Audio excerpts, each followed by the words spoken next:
WWE की history की सबसे बड़ी स्मैकडाउन हो चुकी है खत्म और मल्टीपल रीजंस की वजह से ऐसा हुआ है बिकॉज आज रियाद सऊदी अरेबिया में 25,000 से भी ज्यादा लोग इस स्मैकडाउन के अंदर आए।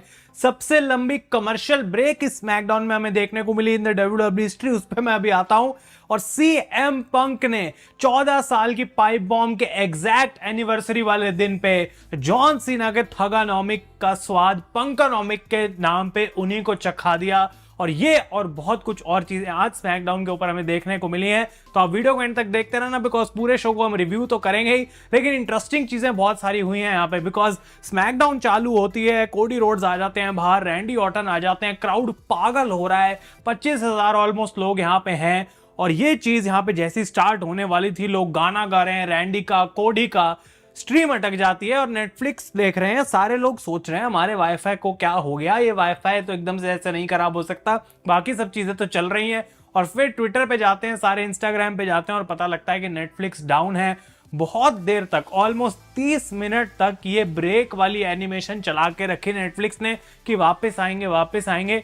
फिर पता लगता है कि वहां पे अरीना में भी फीड नहीं चल रही और कोडी रोड्स, रैंडी ऑर्टन एक दूसरे से पूछ रहे हैं, भाई आप जाके वीडियो देखो पहले। It's working? I don't know. Is it working, Berkeley? Not working? तो कोडी रोड्स भी पूछ रहे हैं भाई कि चल गया, हो गया ठीक मामला। तो ये बहुत फनी हो गया था भाई। और WWE की हिस्ट्री में मैंने तो कभी ऐसा नहीं देखा लाइव होते हुए कि 25 मिनट तक वहां पे भी शो कंटिन्यू नहीं हो रहा। कोडी रोड्स वहां पे लोगों से बात कर रहे हैं, रैंडी ऑर्टन ऑडियंस के साथ यीट यीट खेल रहे हैं कि भाई जल्दी ठीक करो। लेकिन फिर पता लगता है फाइनली कि पावर आउटेज हुई थी एक रियाद में।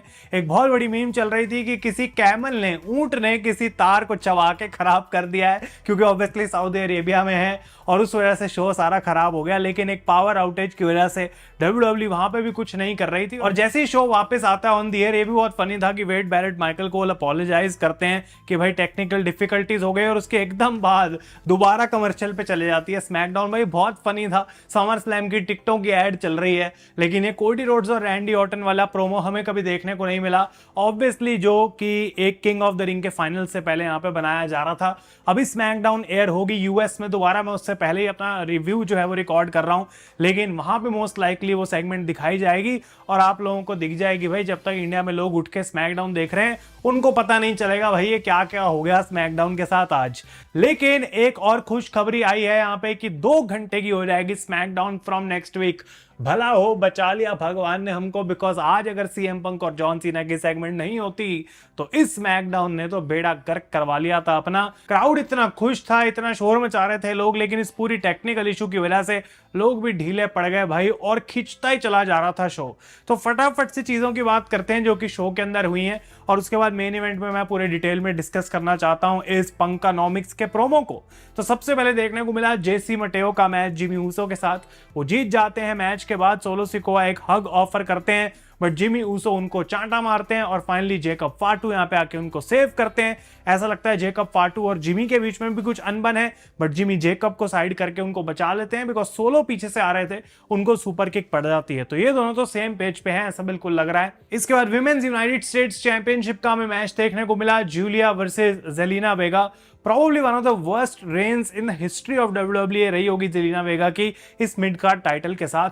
और मुझे पता है कि जब चेल्सी ग्रीन इस चैंपियनशिप को जीती थी, मैं बोल रहा था अभी तो बन गई चैंपियन, बढ़िया बात है, पहली बार इस टाइटल के साथ। आगे जाके क्या होगा थोड़े टाइम बाद इसको रिव्यू कर सकते हैं। करंटली अगर मैं इसकी बात करूं तो मुझे तो कुछ भी खास नहीं लग रहा। होपफुली जूलिया इसको एलिवेट कर सकती हैं, कुछ बढ़िया कर सकती हैं, बट वो जीत चुके हैं। एटलीस्ट जेलिना वेगा से तो बेटर ही चॉइस लग रही है, तो डेफिनेटली होप करते हैं कि यहाँ से चीजें बेटर हो जाएंगी। इसके बाद आस्का और जेड आती हैं बाहर, और बिल्कुल जैसे कोडी और रैंडी की वो सेगमेंट होने वाली थी, इनकी भी यहाँ पे सेगमेंट होने वाली थी। तो जेड पहले बोलती हैं कि किस तरीके से वो सिर्फ चैंपियनशिप के लिए नहीं, पूरे विमेंस डिवीजन के थ्रोन के लिए जा रही हैं, वो सबसे ऊपर बैठना चाहती हैं। लेकिन आस्का कहती हैं जो उनके पास एक्सपीरियंस है उसकी वजह से no one is ready for Asuka. लेकिन नयोमी आती है बाहर, यहाँ पे काफी कुछ था उनके पास कहने के लिए कि तुम जितना भी आपस में लड़ लो, तुम चैंपियनशिप भी जीत जाओ, लेकिन एक्चुअली में जो की है वो मेरे पास है, मैं कभी भी कैश इन कर सकती हूँ। जेड की यहाँ पे उनके साथ थोड़ी सी ब्रॉल होती है और पीछे से आस्का फिर जेड को जो है वो गिरा के वहां पे डाल देती है नीचे रिंग के अंदर, और ऑब्वियसली यहाँ पे आस्का को अपर हैंड मिला है। लेकिन ऐसा लगता है कि जेड कारगिल जो है वो जीतने वाली हैं कल क्वीन ऑफ द रिंग, तो वो इंटरेस्टिंग रहेगा देखना। लेकिन अगर आपने नाइट ऑफ चैंपियंस की प्रेडिक्शंस रेफरेंस वीडियो ऑलरेडी नहीं देखी है, लिंक मैं डाल दूंगा नीचे डिस्क्रिप्शन में, उसको जाके आप चेकआउट कर सकते हैं। इसके बाद बैक स्टेज थे एलिस्टर ब्लैक और वो बात कर रहे होते हैं निक ऑल्डिस और एडम पियर्स के साथ, और ये बहुत फनी था। R-Truth आ जाते हैं बीच में और एलिस्टर ब्लैक को पीछे कर देते हैं वो पूरा, और वो कहते हैं मुझे जॉन सीना चाहिए, ये है वो है। लेकिन उनको बताया जाता है कि कैसे यार जॉन सीना यहाँ सिर्फ CM पंक के लिए आया, तेरे लिए नहीं आया R-Truth कहते हैं ठीक है भाई तुम छोड़ो, मैं अपने आप इस चीज को संभाल लूंगा। वो रिंग के अंदर चले जाते हैं और जॉन सीना को कॉल आउट करते हैं, लेकिन एलिस्टर ब्लैक पीछे से आके उनको एक ब्लैक मास मारते हैं। तो मे भी एलिस्टर ब्लैक के साथ कुछ बढ़िया करा जाएगा। बैक स्टेज एक सेगमेंट भी दी जहां पे डेमियन प्रीस्ट वहां पे उनको कन्फ्रंट करते हैं, मे बी वहां पे एक थोड़ा सा में हिंट मिला कि शायद इनका मैच हो सकता है। फिर कार्मेलो हेज भी आ जाते हैं डेमियन प्रीस्ट के साथ, तो मुझे समझ नहीं आ रहा चल क्या रहा है। होपफुली चीजें जो है यहां से एलिस्टर ब्लैक के लिए बढ़िया हो सकती हैं। एक कमाल का टैग टीम मैच देखने को मिला, अंड्राडे और रे फेनिक्स जहां पे टीम अप कर रहे थे अगेंस्ट DIY। रेसलिंग वाइज इस मैच ने 4 चांद लगा दिए, क्राउड को डेफिनेटली बहुत मजा आया होगा। दिस इज ऑसम की चैंट्स भी लग रही थी एंड रे फेनिक्स अंड्राडे इस मैच को जीत चुके हैं। जो टैग टीम डिवीजन है वो पूरी बिखरी हुई जरूर है, लेकिन एटलीस्ट उसी चीज की वजह से इंटरेस्टिंग भी बन रही है स्मैकडाउन के ऊपर, बिकॉज आज स्मैकडाउन पे टैग टीम टाइटल्स डिफेंड हो रहे थे, Street Profits against the Wyatt Sicks, जहां पे ऑब्वियसली डेक्स्टर लूमिस और जो गेसी लड़ रहे थे वायट सिक्स की तरफ से। इंटरेस्टिंग यहां पे ये था कि सारी टैग टीम्स रिंग साइड आ जाती हैं एक एक करके।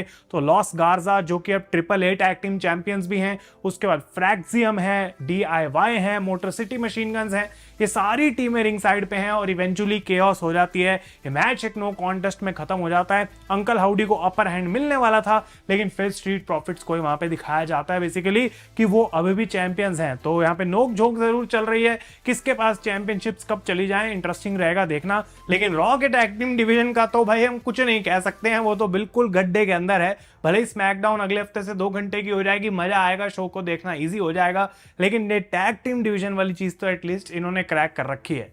अब ये नाया जैक्स का मैच हुआ टिफनी के साथ, ये एक लास्ट विमेंस स्टैंडिंग मैच था for the WWE women's championship, और यहाँ पे मोमेंट्स वाइज मैं कहूंगा एक डिसेंट मैच था। बहुत सारे यहाँ पे क्लोज ऐसे काउंट्स थे कि भाई 9 पे उठ गए, 9.5 पे उठ गए, लेकिन जो एक बड़ी मोमेंट थी वहां पे कि 2 बार अनाइलेटर लगाती है नाया जैक्स, और वहां पे वो पहले एक नॉर्मल अनाइलेटर था, फिर एक चेयर के साथ वो लगाती है, तब भी टिफनी उठ जाती हैं। नाया को पावर बॉम्ब भी कराया जाता है टेबल के थ्रू, वो उठ गई काफी बारी। नयोमी आती है मैच के बीच में और उनको कैश इन करना था, और मुझे एक्चुअली में लग रहा था आज ये कैश इन सक्सेसफुल भी हो सकता है, लेकिन टिफनी स्ट्रैटन ने इस ब्रीफकेस का यूज कर लिया और उस ब्रीफकेस की वजह से नयोमी को रोक लिया कैश इन करने के लिए। एक प्रिटीएस्ट मूनसॉल्ट एवर लगाती हैं वो दोनों के ऊपर एक ही साथ, और वहां से नाया जैक्स को ब्रीफकेस मार के 2 टेबल्स के थ्रू फेंकती हैं रिंग साइड पे, और उस तरीके से टिफनी इस मैच को जीत चुकी हैं और उन्होंने लास्ट वुमेन स्टैंडिंग के अंदर अपनी चैंपियनशिप को रिटेन भी कर लिया है। ये काफी बार अब ऐसा हो चुका है कि नयोमी आ रही है बाहर पर कैश इन नहीं कर पा रही, पर जितनी लेट वो मोमेंट आएगी उतनी ज्यादा पॉप उसको मिलने वाली है। अनबिलीवेबल तरीके से इसको बिल्ड कराया जा रहा है, और मुझे पता है कि जब भी जेड कारगिल उस टाइटल के पास पहुंचेंगी तब शायद कहीं ना कहीं नयोमी के पास ऑलरेडी वो टाइटल होगा। लेकिन अब आते हैं इस शो के मेन सेगमेंट पे, जो कि था CM पंक और जॉन सीना का कन्फ्रंटेशन।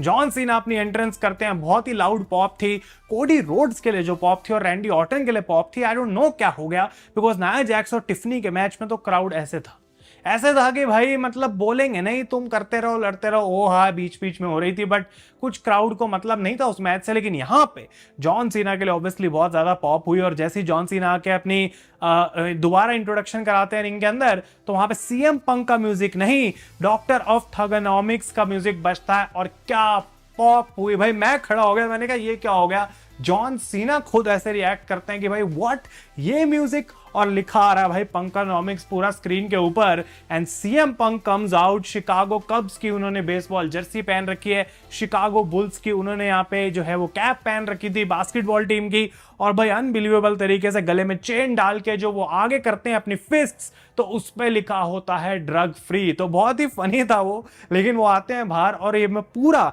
आपके लिए जो बेस्ट मोमेंट CM पंक ने बोली हैं वो यहाँ पे पहले रिव्यू करता हूं कि क्या क्या CM पंक ने बोला। वो आते हैं और कहते हैं कि दिस इज द बेसिक पंकानॉमिक्स। वो कहते हैं कि जॉन सीना एक क्लाउन था जिसने लास्ट वीक मेरा पाइप बॉम्ब चुराया, तो इस हफ्ते मैं उसका वर्ड लाइफ चुराने वाला हूं। वो कहते हैं he rip me off to cut his best promo just to distract us from the fact that we all see you in slow-mo. तो ऑब्वियसली रैप कर रहे हैं वो यहाँ पे डॉक्टर ऑफ थगनॉमिक्स की तरफ से, और काफी डिसेस, काफी यहाँ पे जो बिल्कुल कहते हैं ना रिप टू श्रेड्स वाली बात थी, डिस्ट्रॉय कर दिया जॉन सीना को यहाँ पे सीएम पंक ने। वो कहते हैं He called me a player hater. CM Punk कहते हैं सीना ने मुझे प्लेयर हेटर बोला, but let's be honest, Cena's buried more talent than the Undertaker. भाई ये भी बहुत गजब था। जॉन सीना वो कहते हैं I get it, I would retire too if this place rehired my ex. तो ऑब्वियसली निक्की बेला को अभी रिसेंटली रिहायर कर लिया WWE ने। वो कहते हैं मैं भी रिटायर हो जाता भाई अगर मेरी एक्स को रिहायर कर लेती WWE। वो कहते हैं when it comes to the best in the world, I am your vessel. Cause millions chant my name and they chant you can't wrestle. तो भाई मतलब घूसबम्स आते हैं भाई, क्या इस फीड को सीएम पंक और जॉन सीना ने बना दिया है। और मैं यही बोलूंगा भाई, बार बार लास्ट वीडियो में भी हमने यही डिस्कस करा था कि जॉन सीना शायद बेबी फेस ही होंगे, बिकॉज इससे बेटर इस हील रन के अंदर क्या हो जाएगा। भाई कमाल कर दिया सीएम पंक ने। वो कहते हैं John Cena he'll be gone in 6 months and I'll be still here having fun.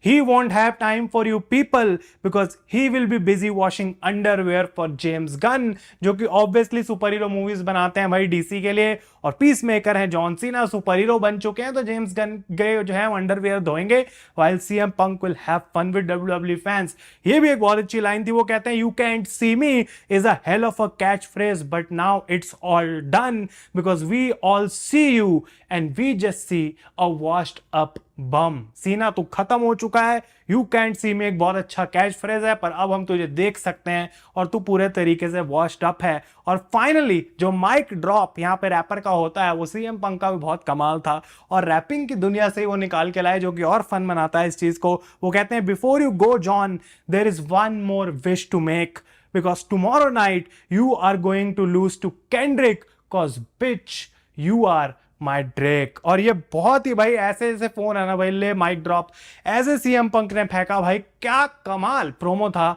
और John Cena had absolutely nothing to से इन रिस्पॉन्स, कुछ भी नहीं, और सीएम पंक वहां से चले जाते हैं माइक ड्रॉप्ड। भाई जिस तरीके से WWE ने इसको बिल्ड किया, इस पूरी सेगमेंट के बारे में सोचा, मैं बार बार ये रिपीट करूंगा, कोई ट्रिपल एच, कोई निक खान, कोई क्रिएटिव टीम यहाँ पे मे भी इन्वॉल्व हो, लेकिन सबसे ज्यादा अगर इस पूरी स्टोरी लाइन में किसी की इन्वॉल्वमेंट रही है तो वो है John Cena and CM Punk के। एक दूसरे के साथ ऐसे जेल होते हैं भाई इस रिंग के अंदर, और मुझे लगता है कि कल मैच भी हमें बहुत अच्छा देखने को मिलेगा। जो स्टोरी की मोमेंट्स छोटी छोटी उस मैच के अंदर डाली जाएंगी वो इसको यूनिक और इंटरेस्टिंग बनाएंगी। तो आप लोग अपने ओपिनियंस कॉमेंट्स में जरूर दें। अगर ये रिव्यू अच्छा लगा हो स्मैकडाउन का, डेफिनेटली लाइक बटन को दबाना ना भूलेगा। तब तक के लिए thank you so much for watching. मैं हूं आयुष और आप देख रहे हैं रेसल इंडिया।